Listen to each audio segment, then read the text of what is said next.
Here at the Giver Marketing Network, we don't leave you drifting out in space. We connect you to a coach who will help you build and grow your marketing business. Our process acts as a guide on how to connect with other businesses, maintain good relations, and establish a presence on the Giver Marketing Network.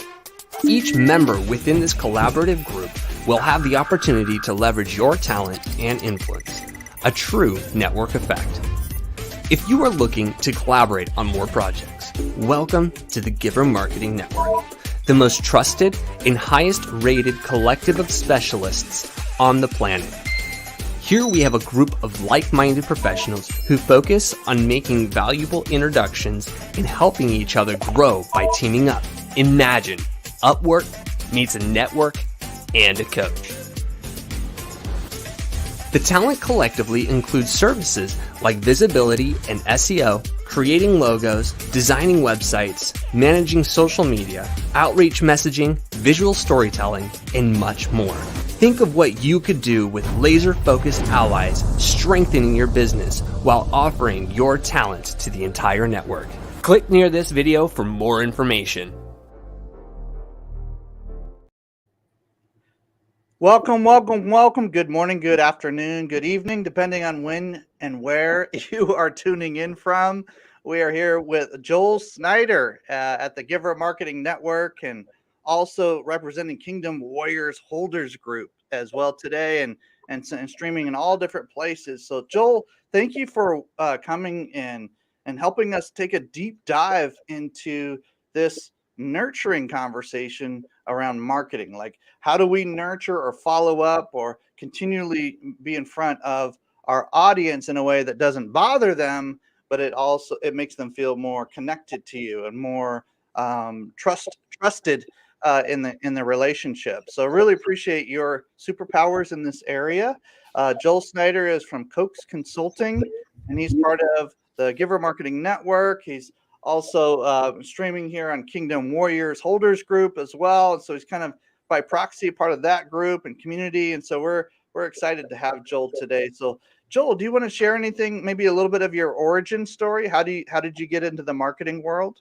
Oh, yeah. Hey, thanks, Tim. It's really always great to be here. The Giver Marketing Network has been instrumental in the growth of my business, and it's just been a really awesome team to lean on to fill in gaps in our team structure when needed. And so being able to share some of my experience with the network is always a great pleasure. I come from the corporate world, dealing with the employees in the incentive industry, working on productivity programs and consumer incentives, and really connecting the psychology of human behavior with the benefits that relate to the bottom line of the business. And so my transition came from that to wanting to relate that to the local business, the regional companies that are supporting their community and employing people and providing jobs, and just taking the knowledge that I gleaned from a full career in the corporate world and bringing it to a level where the entrepreneur, the small and regional business person, can apply these best practices to build the profits within their own organizations, to allow more jobs, higher wages, and support the community in different ways. It's amazing how the small business has similar or the same tools that the larger corporations have now in their business when it comes to marketing, especially in their respective ventures and organizations. And you tend to bridge that gap and say, hey, when it comes to follow up or nurturing or putting a retargeting ad out there that kind of nurtures your audience that you're already been in front of, you can do this just like the multi-million-dollar or the billion-dollar company down the road. Like, you can do the same thing they do. Just let me help you as kind of the mastermind or the maestro behind the scenes, orchestrating all that. And you've done that with us. You've helped other clients. You've helped multiple layers of clients, associates, clients, and all sorts of other projects that I've been able to hear about, see firsthand, and we've presented in the past before, but this is new content. This is content you're coming up with fresh for the audience today. And so with that, Joel, thank you for sharing your story and alleviating the pain of the small business when it comes to nurturing. I love that you do that. So if you're having trouble following up with those prospects and staying in front of them, and they always tend to end up in kind of a cul-de-sac somewhere, kind of a dead end somewhere where you don't know if they're interested still or not. Joel is the guy you want to contact, and look him up even now while you're listening to this and watching this. Look him up on LinkedIn, look him up on some of the other social channels. And at the end, he'll give you a goodie today that you can have some time with him at no cost. And I know your time is worth hundreds and hundreds and hundreds of dollars per hour, Joel. But you being able to offer a little bit of your time to our audience today is just a gift. And so thank you for doing that. With that, do you want to do some show and tell? Are we ready for that? Do you want to do that? Bring it on. Absolutely. Okay, let's go. All right, so we got nurturing for growth, or a deeper dive into nurturing. Joel, at this point, this is your baby. Take this. I'll click on some of the slides. Stacy, I know you're behind the scenes trying to help. I'll click on some of the slides because I'm seeing some of the kind of the rhythm of the presentation today. So Joel, you and I, man, let's do this together. Yeah, fantastic. Well, we have had some opportunities to talk about retargeting and different ways of nurturing a database over time. And I've been getting, a lot of requests for a much deeper dive. And so what I want to do today is really just kind of deconstruct the nurturing process and show lots of different applications, as well as some best practices and some sequences that will help anyone can do this from an organic perspective to a paid perspective. But the biggest thing is we want to lead with value, and we talk about this in the Giver Marketing Network all the time. So my goal here is to give the information that empowers organizations to exponentially grow by closing that loop right between the cold traffic and the conversion. Because in the end, we want to develop a brand ambassador. We all know word of mouth is always the best advertising. And every time we can get testimonials, any type of case studies, anything that shows credibility, it's always a great way to do that. But it tends to come with some work. So what we want to do is leverage some automated workflows. And this is what we're going to talk about more today to help that business grow and foster a value-first mindset. So when we talk about value first, if you don't mind, I want to ask just genuine, authentic questions as we go along here, because we're always learning from each other, right? So value first, lead with value, bring something of value to the marketplace. These are phrases that tend to be used quite a bit in our own industry. What about for those who are watching that own another kind of business, or maybe lead a purpose-driven nonprofit of some kind of venture or organization where they feel like they have value inherently in the organization? That's part of their mission. But how do you recommend people communicate that on the kind of the tail end of or the beginning of a nurturing process, or the tail end of marketing process right before somebody's about to purchase or donate or engage in a deeper way? How do we do that? Yeah, well, and this presentation really digs deep into that subject. And I think, the biggest thing is we have a tendency to sell rather than educate, and educate. And there's something that's unique about you in your industry and in your business that cannot be sourced on the internet. You have some specialized knowledge that will come up. You may have heard this phrase, "He's forgotten more than I know," on that topic, right? Yeah, they've forgotten more than we know, or something like that. Yeah. Right, because they have so much knowledge that it's not going to all be out front, and it's not already. So if we can determine some really unique, specialized knowledge that you have in your industry that can't typically be sourced by someone just typing in a search term, now you're delivering value beyond what is, in the pedestrian right kind of audience. In the common audience. Okay. So somehow it's going to be if I'm hearing you right, it's got to be some kind of application or deeper insight to how the mechanism or how the flow works so that you can use emotional intelligence. You can use some things that really, whether it's a typical word search or an artificial intelligent aggregator of information, it's more than information, it's wisdom. You're applying this in a way that brings extraordinary value, not bottom of the barrel value, not value anybody can offer in your industry, but specialized value. Something Yeah, I that think wisdom's a good word for it. Yeah, for okay. sure. What to watch out for, some best practices, things like that. Application of that knowledge. Okay, great. Why does nurturing work, Joel? Tell us more about some of this. So there is this marketing trap, right? We're small budget marketers. Now that may be an individual company marketing for themselves, or it might be a solopreneur who's just helping, some of the people in their community, or they've picked up Uncle, Bill's company to help them.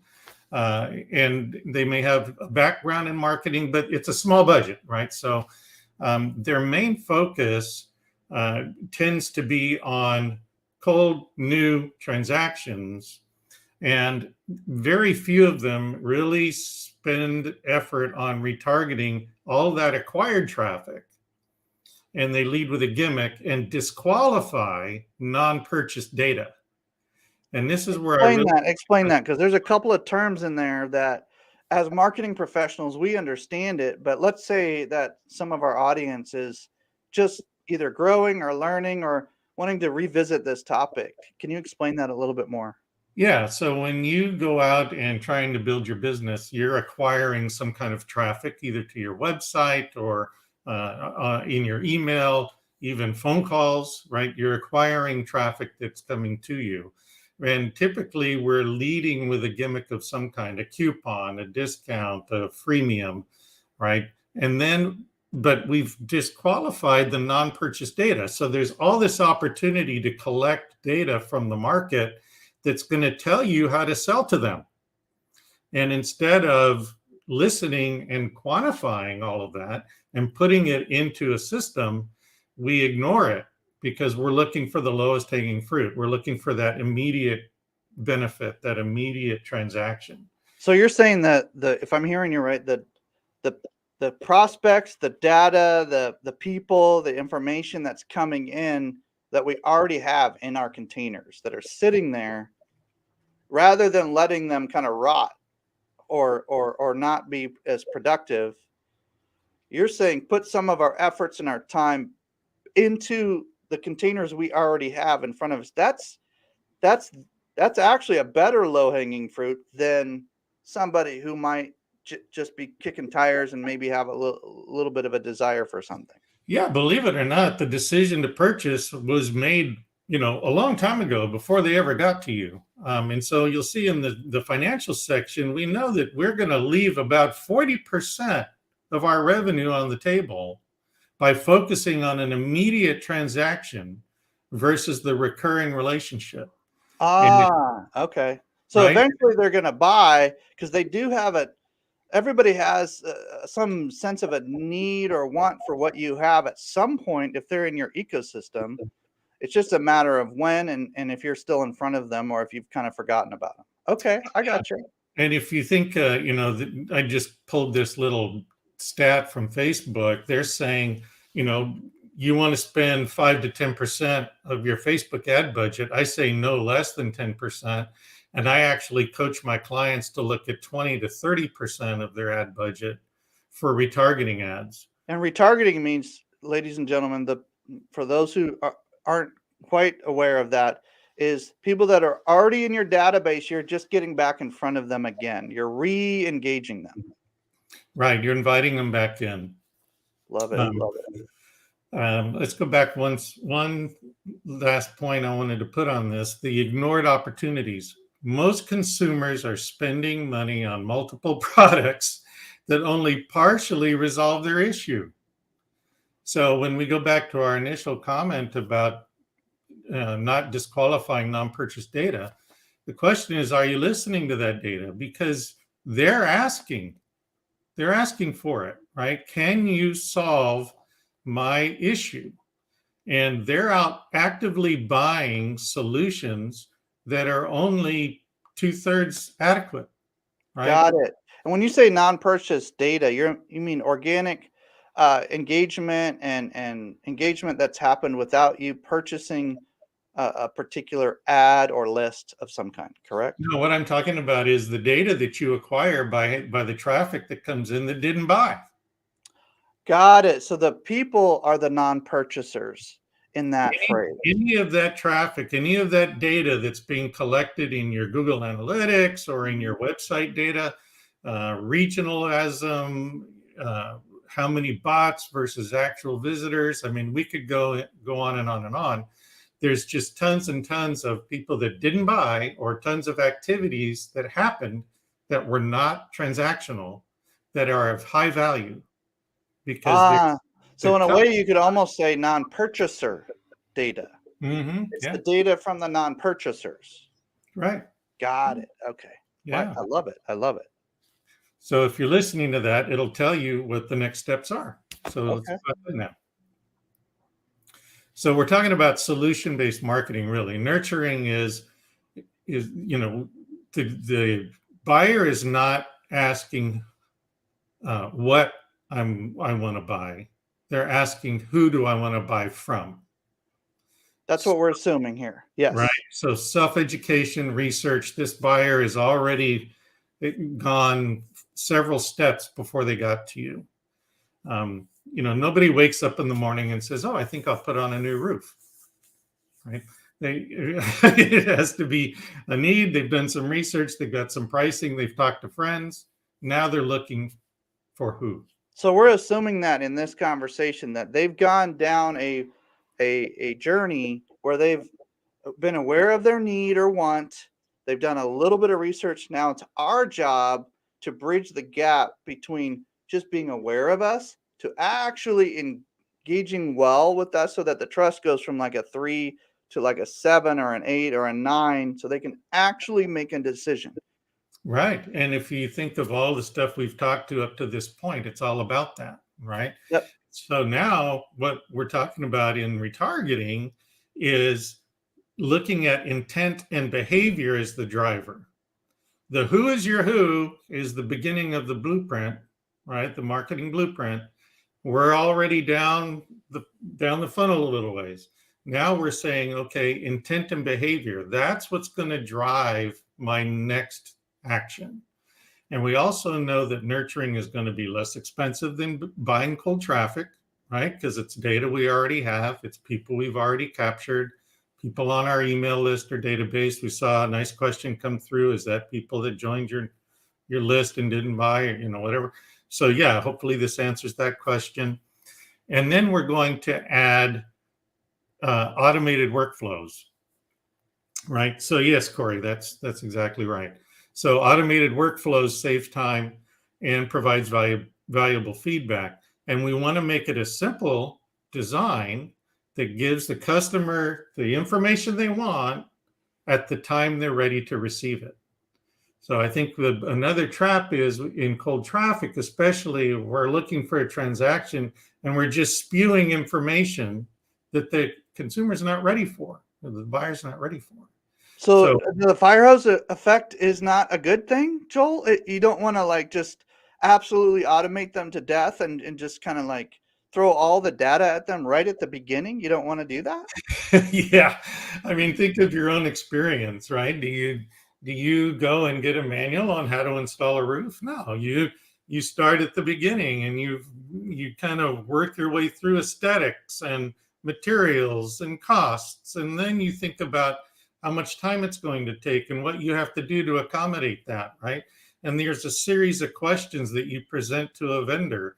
So all of that is happening in the mind of the purchaser or the mind of the consumers. And we're saying, here's the end at the very beginning, rather than saying at the beginning, these are things that are going to be important to you, and this is how we're going to solve it. Okay. So that's solution-based presentation. That's that value-based information that we're talking about. And Now, it's let's got to go be with- valuable to the audience, not just valuable to you, right? We Right. got to think, we got to have an emotionally intelligent, like others awareness. Like this is where they're at. It's not about what's valuable to me. What's valuable to me is a sale.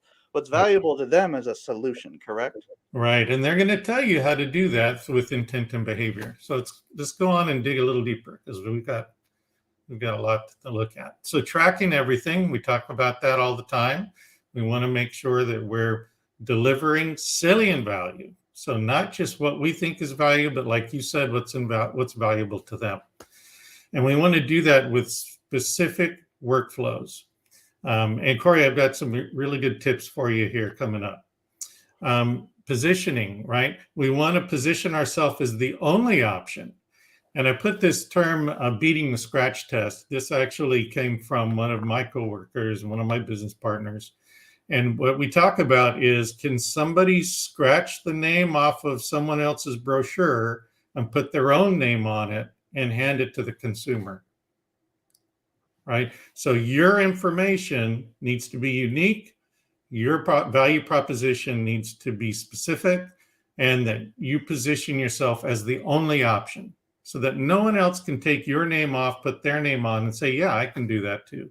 So it's not enough to have just a unique personality or a smile. You got to have something tangible or something you can articulate very clearly that's unique, correct? Yeah. And if we're in a solution-based marketing mindset and you have unique knowledge, now we're delivering true value, right? And then we're going to test each step for responses. We're not testing for sales. We're looking at what I call a series of mini sales, little tiny sales, right? Little conversions, right? Yeah, little agreements along the way. How many yeses does it take to get to a sale, right? So if I can provide this solution and you agree that it relates to you, you're going to take the next step, right? Some call these breadcrumbs or, micro experiences or something, right? Yeah, but more than that, like you're talking about, emotional intelligence, it's, can I relate, right? Does this apply to me? The consumer or the buyer has to see themselves in that situation. We've had some great talks about story brand and being a guide, things like that. So, these are little miniature points of agreement that bring them closer to you. And it's not always just knowledge. It's some kind of application of that knowledge or some kind of experience, or it's knowledge plus. Yeah. It's I mean, why do you stage a house in real estate for people coming in the room, right? You don't leave the previous family's stuff laying around, because we want that person to see themselves in the space. Right? That's a good analogy. That's good. And then be authentic, be honest, no tricks, no bait and switch, all that stuff. That's what I love about you, Joel, and a lot of the folks that we're spending time with, our clients even. There's a whole group of people that I'd say most of the people we work with are just screaming for authenticity and transparency and the real numbers, the real expectations, the real solution, not the gimmicky solution like you were kind of alluding to before, but the real solution to your particular problem, because I was listening. And I love that. That's super good. So we talk about some of the different tools. So CRM, of course, we want to track all the activity and move people through these automated processes. Specific email sequences. So you want to think about what's the next thing they need to know? What's the next thing they need to know, right? Based on their actions. We know that it takes 4 positive interactions to create a brand ambassador, meaning they have to repeat purchase from you. And so it's a nice positive experience. They're continuing to engage with you. And it only takes 1 negative one to get a bad review, right? So yeah, so we know that, we used to say it takes 10 good customers to create word of mouth, and it takes 1 negative customer to create 30 bad reviews.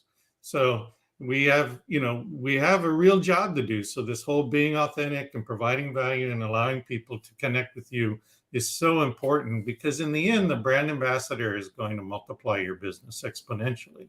Do what you say what you do, give them expectations that are clear, no bait and switch, just stay real with it. CRM, what does that stand for, Joel? Yeah, so customer relationship management. So let's go on to the next slide. I want to dig into this a little bit more. So when you have a workflow overview and you're using a good contact manager, then you can create these automations. And I'll show you how this all kind of fits together here in the next few slides. So the automation model. So we're adding a prospect to the top of our workflow. That action is going to be based on their intent and behavior. Do we need to send them a message? Do I just need to classify them in another way? Do I need to invite them to a meeting or to a webinar of some kind? And then will my system update them by creating a note or move them from one stage to the other in the buyer's journey within my system, right? And then customize these notes so that it appears on their contact record, using little trigger fields to update information about that. And a little pro tip I put here at the bottom, if your system allows it, set up browser and mobile notifications so that you receive a personalized message when your contact moves from one stage to the next. So if you have good automation, and we put people in the top of this automation, and based on their intent, they're getting a sequential set of activities. Now I want to be notified when they've moved maybe down 2 or 3 stages, right? In the meantime, I don't have to think about it. So Now there's a comment here that automation is great, and these are a big part of what we have to do in order to leverage the technology that's available to us, especially the smart business owners. What about like the phone call? Like when one of these triggers, and you notice somebody goes into the next stage, can there be places where we make a quick phone call or a text message or a conversation that's maybe you notice something and then that triggers you and then you can take an action? Is that what you're alluding to here? right. So if you take the pro tip and you get that notification that a customer has moved from one stage to the next, then maybe in your sequence that point is when you make an personal outreach. Got When you it. go to Okay. a phone call or you send them a personalized email, So let's move on. If there's more here on this. So we've got to prepare the workflows ahead of time. So automation only works because we know what's needed, right? So we have stages where we've added classifications and tags. So if I put someone in a prospecting stage, they get the right tag, they're then segmented, we give it a score, right? So all of that is in there. Then the messaging, so that they're getting the right message at the right time. Maybe they need a proposal. Maybe they need to know what the next steps are. Maybe they need to be onboarded in some specific And way. most of this can be done in what you were talking about before, in a CRM or some kind of automated software that allows you to kind of track and walk that journey with the client. You can give them certain tags, which is certain phrases that or words that will help you search for those type of folks later. There are certain categories. It's basically categorization at another level so that you're not having to overthink and try to remember every stage that every potential client is at, correct? Right. Yeah. And, we've done some things with clients based on their ability to get into a presentation and then another set who post the presentation, Right. Yep. right? So all of these stages and messaging are all pre-programmed. And then we want to look at reviewing and refining based on exiting. So, we're all so focused on putting people into the top of our funnel, we forget to go back to figure out why people haven't exited the funnel. Or maybe they have exited the funnel, but we don't know exactly why it was unsuccessful. So Right. So that more real and gritty data right. that And we're just chalking it up to, oh, not a fit. Right. yeah, good point. but there may be something, deeper in there that's going to help you. And then the days at each stage is kind of an important piece of data. How long are they sitting in that prospecting stage? How long are they sitting in the middle of the funnel, right? How long have they sat in that pre-exit step, right? We want to know that and why that's important. And so our little pro tip is when you're creating all of these, make sure you add instructions so that your team is on the same page with you. They're using the same language, the same intent of that stage, right? The application of that particular workflow is only used in this specific way. So that if you have a team of people that are out prospecting and creating leads and using your contact manager, you want to make sure everyone's using it in the same way. Got it. Okay, that's really good. I love that. So nurturing can also be used in discovery. So one of the things that we're finding is lead generation clutter. So in the beginning of your lead gen process, you've probably got a bunch of potential deals that are in the early stages of your pipeline, but they're just not ready to move forward through the sales process. We're not going to delete them. They're not really lost, but that creates a lot of clutter in your pipeline, right? So we can use nurturing as a way to score and qualify these potential leads. So there's a couple of examples I give in here of lead scoring. One is BANT, which is budget, authority, needs, and timeline. So you could do a sequence around that. And that just identifies leads worth pursuing, right? Do I want to spend any time with them? Well, if they've met these 4 items in a positive way, then yeah, it's worth pursuing. Or we need to nurture them from one stage to the next within the BANT profile. CHAMP is another one: challenges, authority, money, and prioritization. And that's a lead qualification process to determine how likely they are to actually buy from you, right? So we may move people from one lead scoring process into another lead scoring process. So we may have 2 or 3 workflows that we've pre-designed so that we could nurture and discover. So you may end up with some categories, A, B, and C, or hot, warm, cold, cool, or something like that, that is based on some of those things you just said. Yeah, I mean, lead scoring can be a rabbit hole of its own, but what's fun is you want to find the one that works for you. But you want to see, in a scale of 1 to 10, 1 to 5, whatever it is, right? That gets them more and more into points.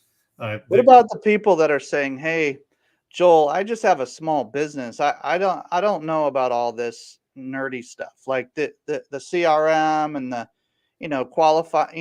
nurturing and trying to categorize everybody and then giving them a score." How long does it take to set some of this up?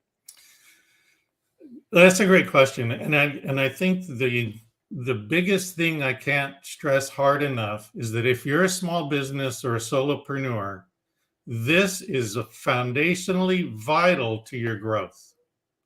Tell me more. You cannot have an extraordinary lifestyle working out of the back of your head and on Post-it notes. You've got to have something that is tracking all the money that you're spending generating leads and traffic, all the time that you're spending trying to move the needle. You've got to have this system in some form or fashion as a foundation. So if I'm hearing you right, Joel, this is, I was a preacher for years, so I'm just going to use this word, okay? This is a matter of stewardship. Good point. You're stewarding your mental space, your mind space, your revenue, your potential revenue, your time, and just in general. How many times do we sit there and try to manually do something that we know needs to be recorded on some kind of spreadsheet or something like that, where it could actually be automated, categorized, and spit out for you every week, if not every day? Is that what I'm hearing? Yeah, and if you're not, I mean, if you're a salesperson listening to this, and I've been in your car, I've had lots of windshield time. And how many times have you driven through a community and going, oh yeah, I need to get back to that guy, right? Because you went by their property for some reason or another, or you saw a truck go by, or something spawned a memory. Or you're scrolling on social media and you're like, oh, I forgot to connect with that, follow up with that person. Right. Yeah. Right. So one of the things we talk about in Giver Marketing is some of the different tools, and one is Trello, which is a classification Kanban board system, and you can utilize customized Kanban boards, and you can track leads and alter the stages of your leads that way, just to suit your business needs. So it doesn't have to be overly complicated, right? It can be a simple board structure. So start somewhere, right? But you want to start somewhere. Let's go. Gee, Joel, what do I tell them? Well, I can't make it any simpler than this, right? If you do a competition graphic, it will tell you what to tell people, right? Here's convenient, inconvenient, affordable, expensive. Where do you fall in this graph? Where does your competition fall? Why are they in one quadrant versus another? How do you compare to that, right? So now we're talking about solution-based marketing and providing value, because we're leading people to see that it's convenient and it's affordable. Whatever solution you're providing to them, and I don't care what the price tag is, you're going to demonstrate a return on that investment. Otherwise, why would they do it, right? So we're going to demonstrate value to them, and we're going to make it easy and convenient for them to work with us. So this is a great content starter. Where did you get this concept right here? This little quadrant concept. This actually comes out of the structure of agile marketing. Okay. So if you were to take a deep dive into agile marketing and workflows and systems, you might see something like this. Take a screenshot, ladies and gentlemen, or go back and watch this, or pause this if you're watching the replay, because this right here is for certain minds. The simplicity of this is, even if you can't read all the lettering, you can read most of it. Just the main 4 words there, just that alone is worth kind of thinking about, or drawing out, or sketching out just right now as you're watching this. So I'm leaving it up on the screen just for a second, because if you can screenshot this, follow up with Joel, ask him about it, this alone will help your mind not get so inundated with, because we get, as business owners and nonprofit leaders, we get inundated with information too. It's not just the prospects, we do as well. So we got to figure out a way to kind of categorize this, especially with the amount that we're having come in. We got to organize it, man. We got to get it dialed in so we can use that information and those experiences well. So I love that. Thank you, Joel. This is a great visual. Not a good one, a great one. This is a really good visual. Thank you. Betcha. So growth strategy.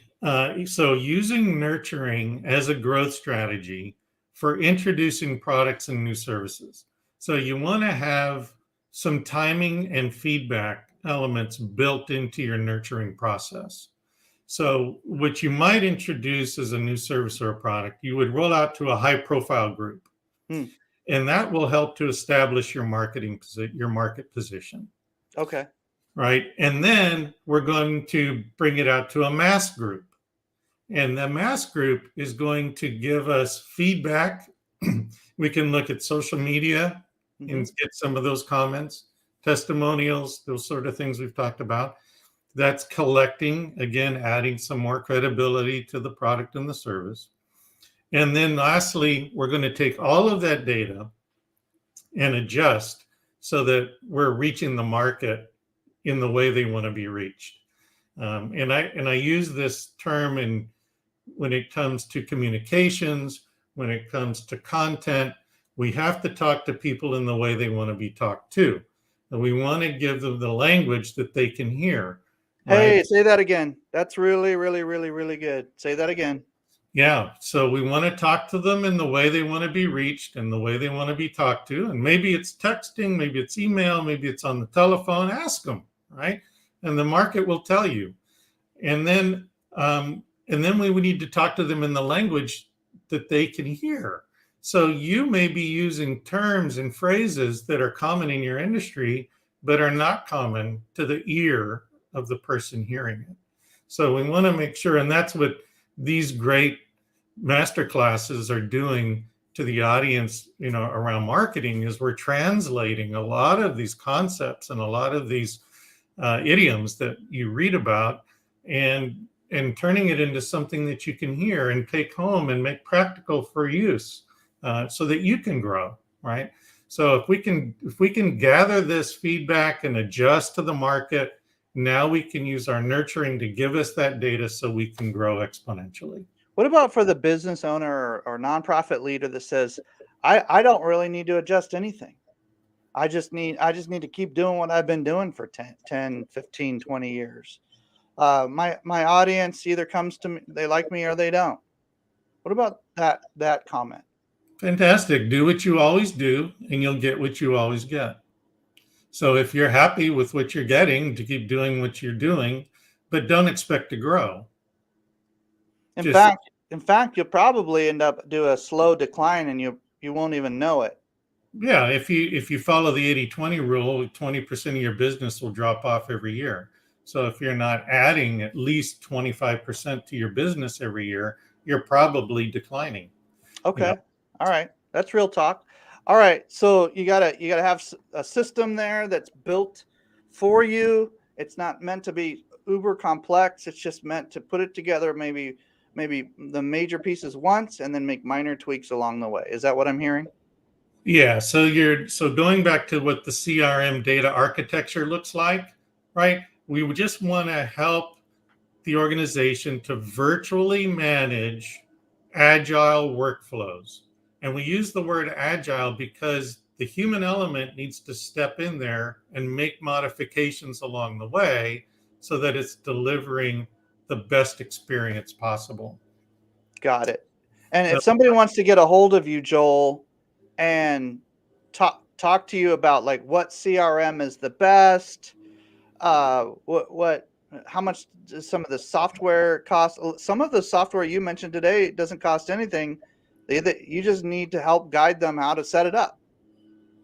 Correct? Yeah, exactly. And they're all over the board. I mean, you can spend thousands of dollars a month. Mm-hmm. You can spend tens of dollars a month. You can have it for free, right? But what we need to know is what's going to work for your business, so that you're evaluating your tech based on how you run your business and how you manage your work. So I could come to you with an incredible tech stack of applications that could bust the bank and give you a fire hose of information that you will never use, because it doesn't apply to you, right?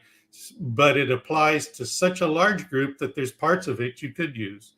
So what we really want to look at is how you do business, how your customers interact with you, what information is going to be important to them, and then put together a system and a workflow. Kind of set it up the main pieces once, and then just adjust a little bit along the way.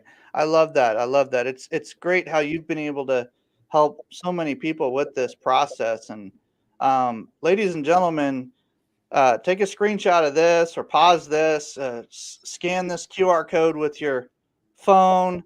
If for no other reason, just to have some fun with your QR code reader. Like, just have some fun with it, right? Look up Joel Snyder on LinkedIn if you want. Freeideasession.com. Did I say that right, Joel? Yeah, that'll get you 30 minutes with me to sit and really talk about some real solutions. It's not a sales pitch. It's designed to give you a little bit of coaching to start you on your journey. If we can help and supplement you in some way through the Giver Marketing Network, those are always options, and people there's tons of genius in there to to fill in, and there's plenty of people that'll give you, a few minutes of their time to help coach you and point you in the right direction. If you use the QR code, you go to my virtual business card that has all my links from LinkedIn to Facebook and everything else. So you can connect with me in any way that's helpful to you. And then, of course, you can jump on my calendar at freeideasession.com. It just goes right to my calendar. You can pick a time and just answer a couple of quick questions. So I love that, Joel. You're a classy follow-up specialist. You're a classy nurturing specialist. And one question you and I had conversation about at one point, and I'll leave this screen up for like 10 seconds, ladies and gentlemen. This is your last chance to grab it. So then we're going to pull it down. But one of the questions we had early on was, how much is a new client worth to us? And if it's in the thousands, then maybe another way to phrase it is, how much would you pay a professional to go find you a new client today? What would how much of your budget? How much would you pay in dollars or euros or whatever it is? How much would you pay for that new client? And a lot of people are like, well, 10% of revenue or 20% of revenue or whatever it is. Well, what is that number? What's the average lifetime value of a client? Maybe take 10% of that minimum, put it to the side and say, I'm going to put this into my nurturing and my marketing and my nurturing systems, because if I get just one new client every X amount of time, depending on your volume, one new client every day, or one new client every week, or even one new client every month, how much revenue, what's the impact for you on that? And if nurturing systems, and they are a system, okay? Business is full of systems. This is a nurturing system. You set it up once and you make minor modifications. That's it. It's not as complicated as some of these people on YouTube make it, okay? Yeah, we're streaming to YouTube. We're a part of that big mix, but we're not the guru that says, oh, it's so complicated. You can never do this yourself. Hire me for $47,000 and I'll do it for you, and you don't even need to know how it's done. No. Take somebody that wants to walk with you like Joel and do it that way, because this system can be set up once and create, it's like a fishing net. It'll just keep catching fish. It'll just keep going. And it won't, the classy way you do this, Joel, is super impressive to me, because when you're approaching us, me personally, some of our team members, others, you're saying, look, we're not the spammy kind of follow-up systems. That's not what we do. We'll send a quick email reminder out here, or a quick social media thing here, or we'll follow up. We'll just get pinged when they comment on social media, or we'll stay in front of them in a different way. However they want us to stay in front of them. That's how we stay in front of them. Not what's easiest for us. It's what's easiest for them. That's what we're going to do. And so that other-centered approach to marketing, you're not forcing a square peg into a round hole. You're not trying to push somebody into a room. They're asking to come into the room, and you're just opening the door. And I love the fact that we can nurture in a classy way with Joel Snyder, ladies and gentlemen. So thank you, Joel, for today. We have some guests that want to come in and have a conversation. Are we ready for that, Joel? Let's do it. Let's have some conversation. I love that part. And all right, Laura, Ingrid, give me a thumbs up if you want to jump in the room and have some fun. Give me a thumbs up. Oh, okay. All right. Okay, we're going to have some fun. Okay. Hey. So this is the roundtable part of our masterclass, ladies and gentlemen. This is where we bring other marketing professionals in, put Joel a little bit on the hot seat, make him squirm a little bit, ask him some really fun and interesting questions. And we're all streaming live, so this is going to benefit thousands of people over time. And so we just want you to be, and keep asking questions in the comments, ladies and gentlemen. If you're a lot of folks have been asking questions, making comments in the social feeds that you're seeing this on. And by the way, we're here same time on this channel, the one you're watching, every week, like clockwork. I think we skipped one year. We skipped because it landed on Christmas. But every Tuesday, 8 a.m. Pacific, 11 a.m. Eastern, or do the time conversion if you want. But bottom line is we're here on this channel that you're watching. People like Joel and Laura and Ingrid and Stacy Stockford and other people that talk about different aspects of marketing. So as we talk about nurturing and CRMs and follow up and these kind of buzzwords that tend to always come into our business and organizations, what questions do we have for Joel, or what stood out to you, Laura? I've always loved Joel and his follow-up and his nurturing.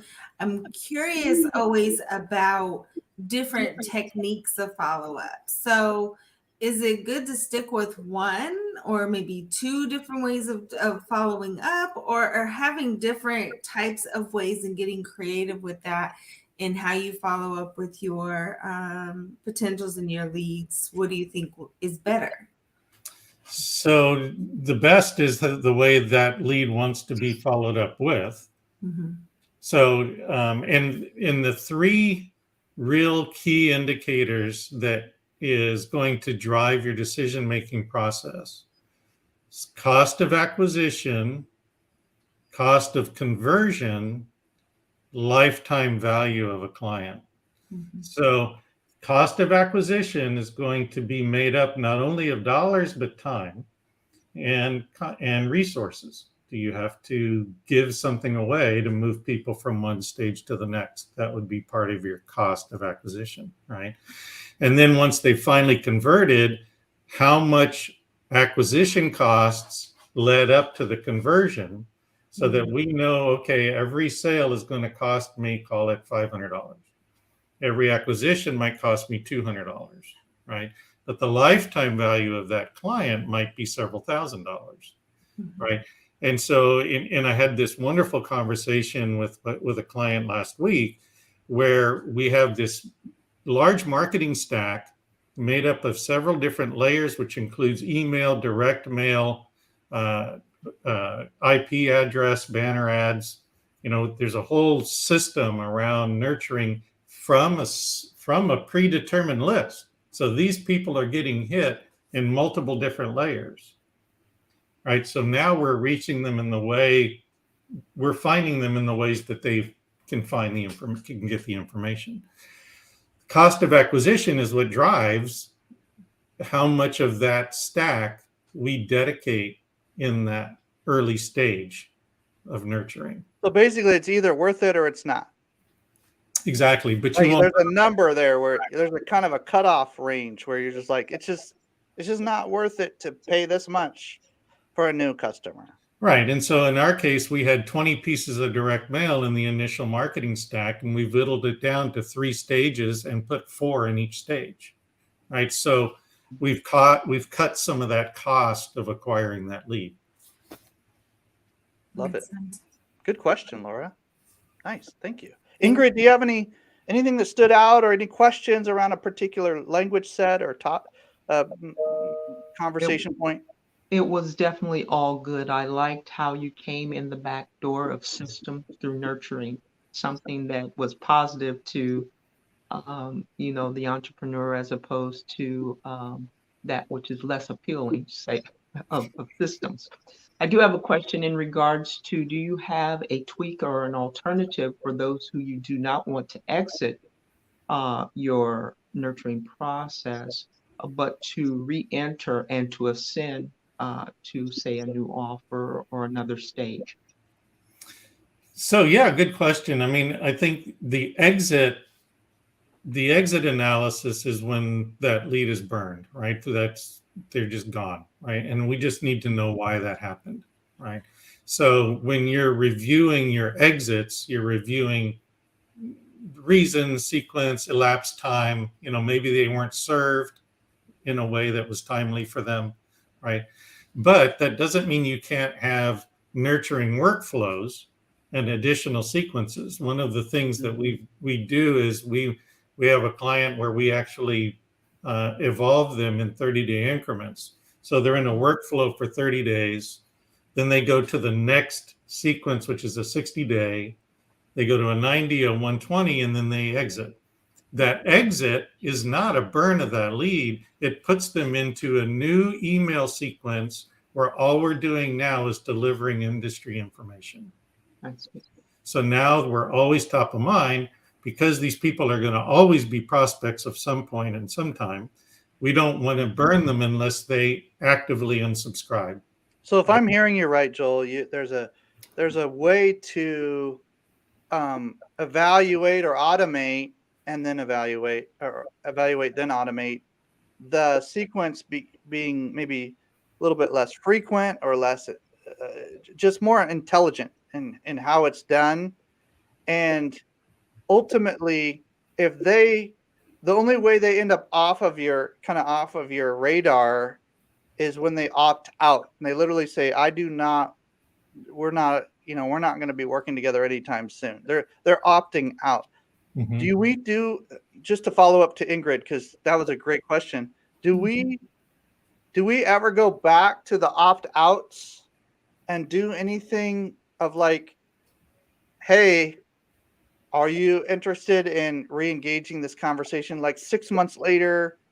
Or is that not even worth it? Like, what's your thoughts on that for most industries?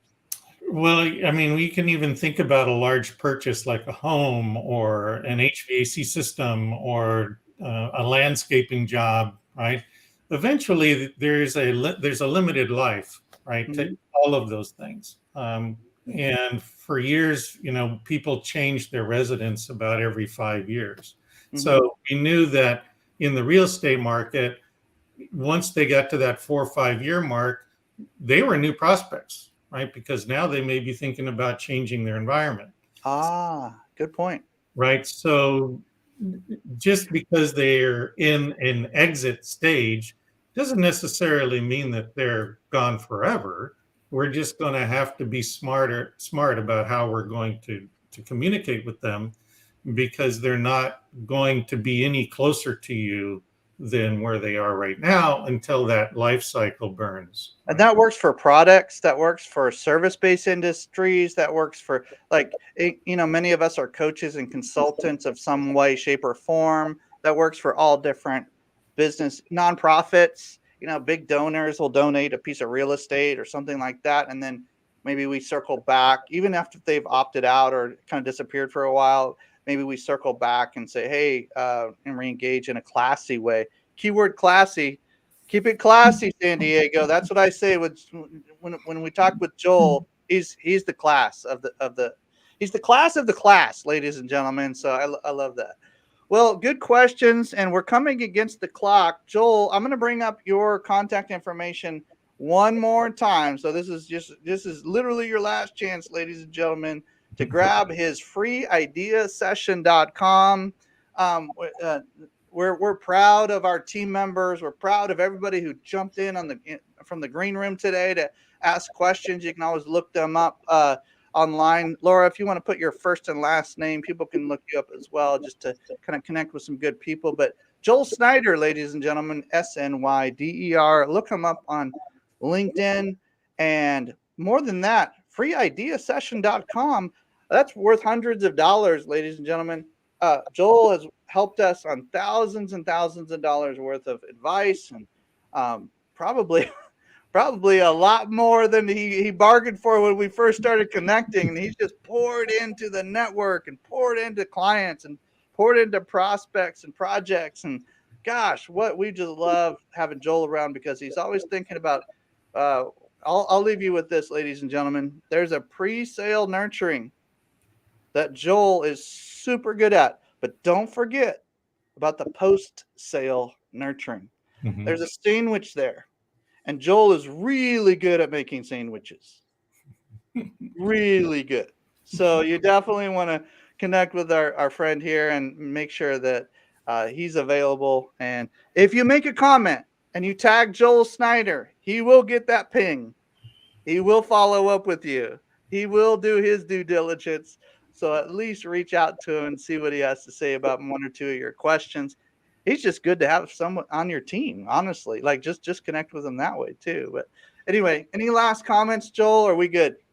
I think we've covered it all, and just keeping in mind that it doesn't have to be overwhelming. It can feel overwhelming in the beginning, but if you work the equation backwards, we can create simple steps. And that will help to remove the anxiety of how do I do this. So, and that's something I'm happy to talk you through. So let's have a conversation and let's find out what's going to help you scale your business. God bless, ladies and gentlemen. See you this Thank you, Joe. time, this channel next week, same time, same channel. Talk to you soon. Blessings. Great job. Thanks.